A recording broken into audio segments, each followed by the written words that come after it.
Katatapos lang namin magsimba. Ganda ng cathedral nila. Every time na nagka-travel kami, mas pinipili ko na pumunta sa mga Filipino restaurants. Tapos kami kumain, guys. Grabe, nakakabusog siya. Anyway, let's go to our first tourist destination.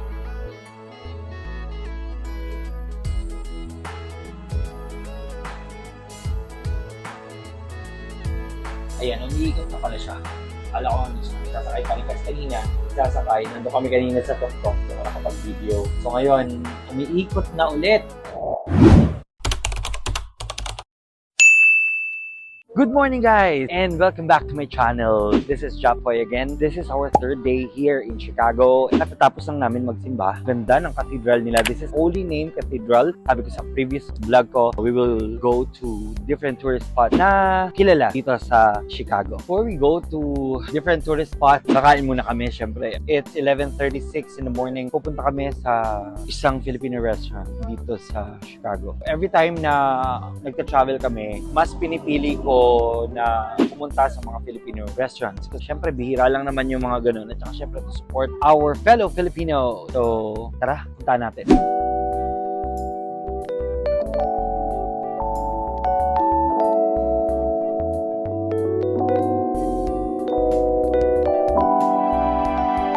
So, we're here, guys.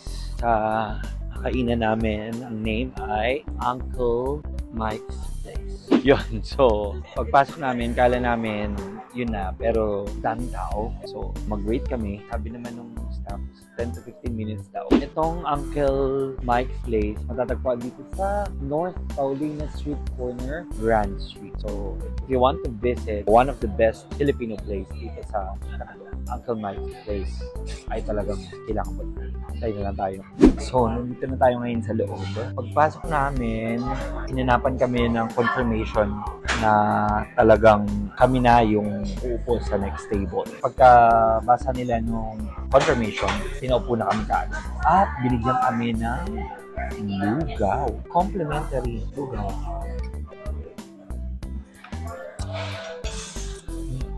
Sarap yung porridge. Nakakamiss. Pilipinas! Maliit lang siya eh. Katabi nga namin kaagad yung counter. Siguro sila nagpapareserve. Dami kumakain. Saka may church na malapit kasi dito. So, saktong-sakto yung lunch time talaga. Nandagsan ng tao dito. So, kung pupunta kayo dito, please check their website and ano na kayo, reserve. Pero, this is so good. Dumating na yung order namin. Actually, mabilis lang siya kasi prito lang naman to eh. Pakita ko sa inyo. Diba? Ang sarap. So, ang in-order ko ay tocino at longganisa. Try natin kung ano yung tocino nila. I don't know if homemade ba to or commercial. Ang laki ng serving nila. Saka, masarap yung tocino. Hindi siya ganun ka-greasy eh. Diba sa atin sa Pilipinas, ang tocino karaniwan greasy. May mantika. Diba? Kasi gusto natin yung may sarsa. Ito hindi. I'll try the longganisa. Yung longganisa nila, hindi mag-garlic. Hindi din sweet. Kasi ako, ang gusto kong longganisa, matamis or mag-garlic talaga. Ito, parang normal na longganisa. Hindi garlic, hindi matamis. So, nandun siya sa neutral. Siguro kasi nga, gusto nilang i-market for everyone. So, I think, magugustuhan din to ng mga ibang lahi. Kasi, tulad kanina, meron sabi, so good, sabi ng ang foreigner. So, at paano? Gusto nila yung breakfast meal ng isang Pinoy.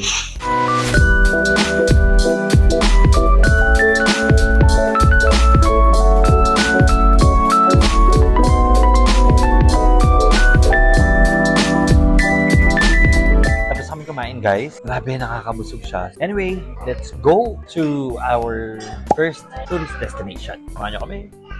See ya!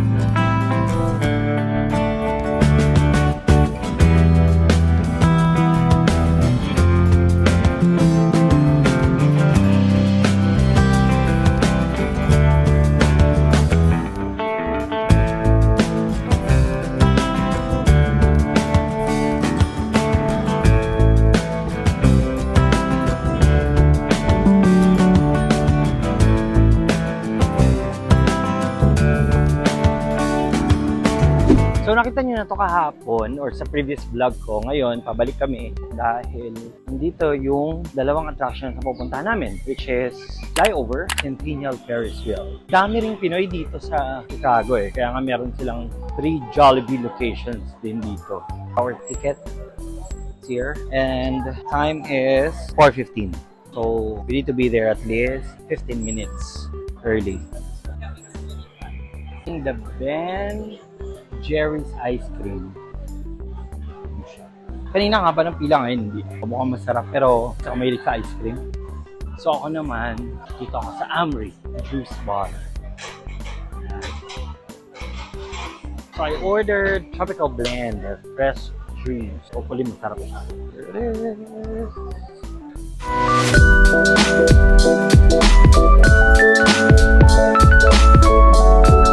Iba pala yung blend ng mango, carrots, and orange. Look at this, guys. Sobrang tapang yung lasa ng carrot, as in. Saktong-sakto, baka pagkatapos kong uminom neto, lilinaw na yung mata ko. Lord, baka naman. Walang lasa ng mango wala rin lasa ng orange. Kulay orange siya. Pero dahil kulay orange din naman yung carrots, diba? So, nadaya ako. Siguro naman, ang katawan ko natuwa kahit papaano dahil merong gulay na pumasok sa katawan. So, papunta na kami doon ngayon sa Flyover.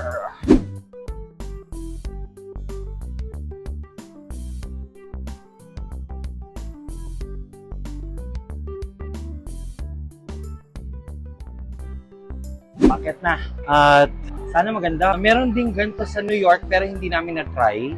Pero kasama siya sa pass namin. Pero na-try namin yung sa Disney World.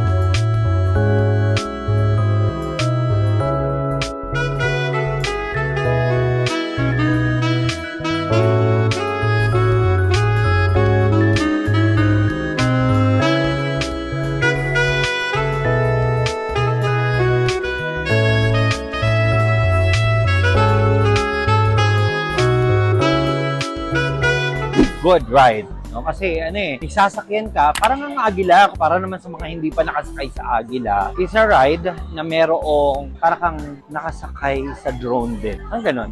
Pinakita yung buong Chicago. Ang ganda. Pero kung may hiluhin ka, matatakotin sa heights kasi may mga pagbaba at pagtaas. Baka kailangan mo i-check muna yung mga videos na meron. Hindi ako nakapag-video kasi nga up and down So baka mamaya malaglaglag yung phone ko, wala na. Pero maganda siya. Ganito yung feeling ko kasi medyo nakakahilo lang. Meron kasing part na mabilis, biglang bababa, babagsak ka talaga. Tapos meron din biglang aangat ka. Ayun, parang roller coaster pero chill. Tapos meron kang pinapanood na malaking panoramic screen. Tapos may mga effect, may smoke, may mist, ganyan. So, let's go to the next ride, which is the Ferris wheel. The first Ferris wheel in America, the Centennial Ferris wheel. Medyo umaambon, pero okay naman. Ang lamig, sobrang lamig lang.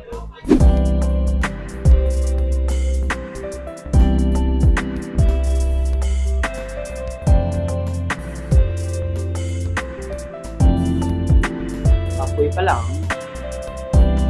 Ayan, nag-iikot na pala siya. Kala ko, nasakay pa rin kanina. Sasakay. Nandun kami kanina sa tok-tok. Nakapag-video. So ngayon, umiikot na ulit. I mean, umiikot talaga siya.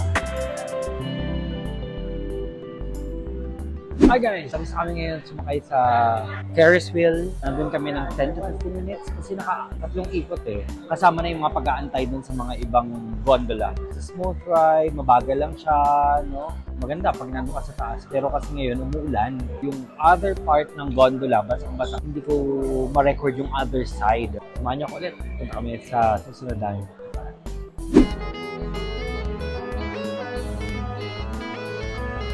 Hi guys! So, andito na kami sa last stop for today. We are here at the Museum of Illusion. I'm gonna show it to you guys.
So, nakabalik na kami dito sa hotel. Pasensya na kung medyo iba yung boses ko kasi wala na akong mic.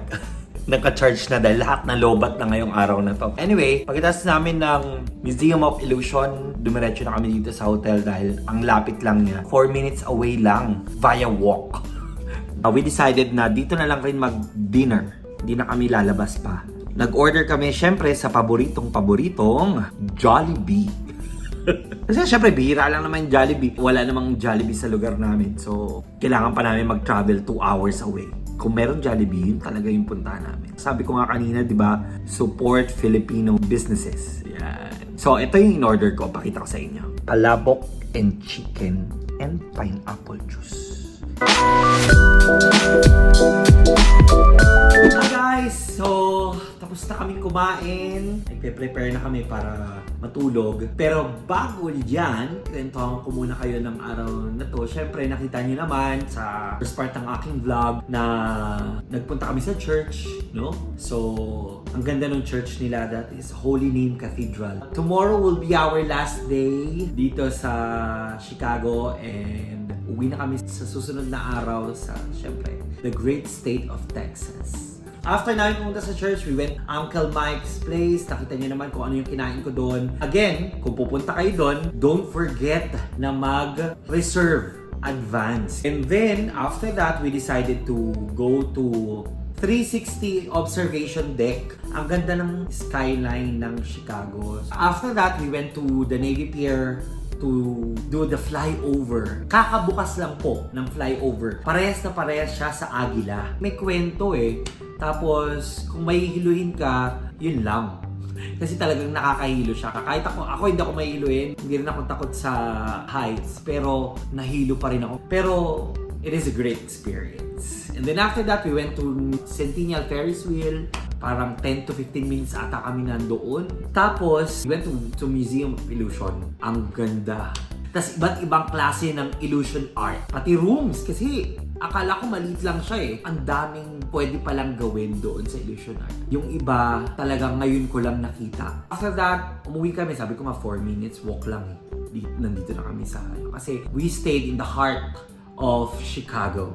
I hope that you guys enjoyed this video. Sana naging masaya kayo at naidala ko kayo kahit papano sa iba't ibang tourist spots dito sa Chicago. The next vlog, abangan ninyo dahil meron pa kaming pupuntahan. Nakafocus naman kami sa museum and planetariums. I'll see you again guys. Please don't forget to like, share, and subscribe. Plus, hit the notification bell para lagi kayong updated sa aking video. This is Japoy. And I'll see you again. Kaya mga ka-Japoy, abangan nyo ang susunod kong vlog para sa mas marami pang happenings at mga kakaibang karanasan. Kita-kits mga ka-Japoy!